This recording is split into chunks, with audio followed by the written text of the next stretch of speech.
Hey guys, so I'm going to be reviewing the Tuttio soliel 01 and all the modifications that I've done to it so far. Let's get to it. Okay guys, so here's the Tuttio soliel 01, and first up the front fender. And obviously this front fender is a stock, it's a CRF 50 front fender, and the only complaint that I have is nothing. It's working perfectly. It's not like the old fender where it's flapping while you ride and it's blocking everything from getting in your face. Also, another bonus about it is the bolt pattern. No cutting, no drilling, nothing. Same bolt pattern, just get the screws from the old fender and just pop it on. And next up we have the fork guards right here. And these fork guards with the decal I didn't like, so I just got the pressure washer. Didn't even mean to take it, but when I was cleaning it, completely took off the sticker. Same thing as the swing arm. Didn't leave any residue and it was just perfectly fine. So I just slapped on this wrap that I got from Amazon.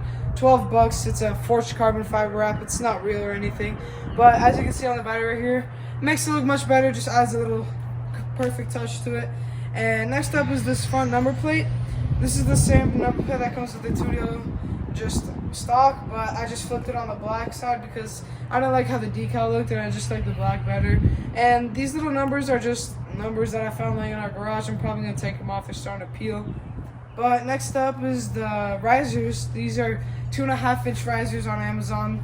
Aluminum. They were, I think, like 11 or 12 bucks, but they've been really nice. This is my seating position on the bike. As you can see, nice and comfy. Before it was like down here, so it was a little too low for me. So up here is just right. And right here are the brake levers.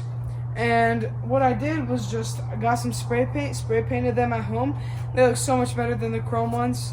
And then also on the brake sensor, all you gotta do is literally just one screw on the bottom of the brake sensor, put some tape around the button that's on here so it drives, because while you're throttling it, if this button isn't pushed in, all it does is just beep, beep, it doesn't let you move. So put some electrical tape on there, you just zip tie it on here in case I ever just want to put it back on. And next up are the pegs. These pegs are nice, better than like I've seen like a stock Talari or a stock Ceron. The pegs much worse. These are nice, actually for your feet good. But the only complaint I have is these mounting brackets that they added. I mean, I'm like 170, so I'm too big for this thing. But these mounting brackets are just bending on me, so I don't really know what to do about that. I might just have to go and end up buying a new one, but we'll see. And then next up is the sprocket. So the sprocket, you can't really see from here. I'll flip it over. But the sprocket, I spray painted as well, as you can see right there. Spray painted it at home, just primer paint. It was really easy, really nothing to it. And while we're on this side, I'm talking about the kickstand. So this kickstand is actually like up here usually, but I took it down because even this already slants so much. But even before that, the bike was literally like down here. So literally just to pick it up, you're all the way down here lifting it like this. So up here is just much nicer. It's a nice adjustable kickstand. Also, there's a lever that's usually on here, but when you put this up, the lever like gets in the way and it'll catch on like branches and stuff. So I just snagged it off. It looks better without it and less dangerous. And that's pretty much it. But the rear fender, as I told you about the wrap that I got off Amazon, same thing. It's got the carbon wrap on here. Looks much better than just the stock one, but that's pretty much it. This bike has been pretty good. I've had it since December, like beginning of December. I got it, but I bought it in November on Black Friday for $100 less, and way before the tariffs. So right now, I bought it for, with $100 off, I bought it for $1,199. So like $200 cheaper than what it is right now if you just go on their site and buy it. So I got a pretty good deal on it, but it's been good. The only complaint I have is the bolts on this frame. When I was taking these bolts off, putting it back in, this frame is made out of like a very cheaper metal. Like it won't break on you or anything, but anytime you try putting bolts back in, they like de-thread. Same thing I have on the rear fender back here. When I put it in, it just won't thread, it's just loose in there. But the brakes on here, amazing. These are nice moto brakes. As you can tell by how big these calipers are, nice. They do stoppies, wheelies. If you're trying to do wheelies, they're nice. The only other complaint I have is this throttle.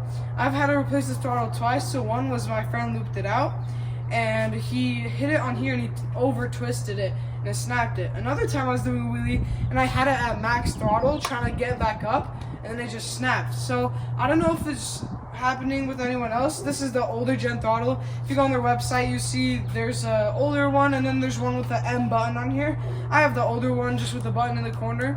But I don't know if they fixed it on the new throttle, but mine keeps snapping. So if it happens again, I know there's a site that has a throttle switch kit, so you can switch it from just a normal throttle to a strong throttle to plug and play kit, and it's like $115. But I'm either gonna do that, or I've seen people where they take the whole throttle off completely, just the screen, and then they get a strong throttle, and they wire those two cords into this cord, and then they just have it connected like that. But that might be too complicated. And a new throttle right now, before tariffs, they were $120. Now it's $160 or $169. So if it breaks on me again, I'm not buying a new one. And that's pretty much it. Actually, one more thing.